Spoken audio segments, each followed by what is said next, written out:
രാജ്യസുരക്ഷയുമായി ബന്ധപ്പെട്ട വിഷയങ്ങൾക്കല്ലാതെ UAPA ചുമത്തപ്പെട്ട കേസുകൾ പുനരവലോകനത്തിന് വിധേയമാക്കുന്നതിന് ഉന്നത സമിതിയെ നിയമിക്കാൻ തയ്യാറാകണമെന്ന് കാന്തപുരം AP അബൂബക്കർ മുസ്ലിയാർ.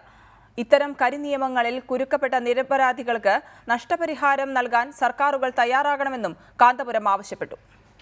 രാജ്യദ്രോഹ പ്രശ്നങ്ങൾ നേരിടാൻ നിർമ്മിച്ച നിയമങ്ങൾ ദുരുപയോഗം ചെയ്യുന്നത് തടയാൻ സർക്കാരുകൾ തയ്യാറാകണമെന്ന് കാന്തപുരം AP അബൂബക്കർ മുസ്ലിയാർ കോഴിക്കോട് അന്താരാഷ്ട്ര മീലാദ് സമ്മേളനത്തിൽ മുഖ്യപ്രഭാഷണം നടത്തി സംസാരിക്കുകയായിരുന്നു അദ്ദേഹം. രാജ്യദ്രോഹി എന്ന് മുദ്ര ചാർത്തി പൗരന്മാരെ ദ്രോഹിക്കുന്ന നടപടി ഭരണാധികാരികൾക്കിടയിൽ വർദ്ധിച്ചു വരികയാണ്.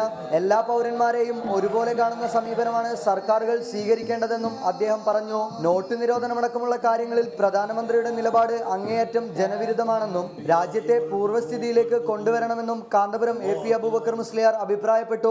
ഈ രാജ്യത്തെ പാവങ്ങൾ നോക്കുകയാണ് ഒരു പ്രധാനമന്ത്രിയും ഭരണകൂടവും എല്ലാം ചെയ്യേണ്ടത് എന്ന് ഞാൻ പ്രത്യേകമായി ഓർമ്മപ്പെടുത്തുകയാണ്.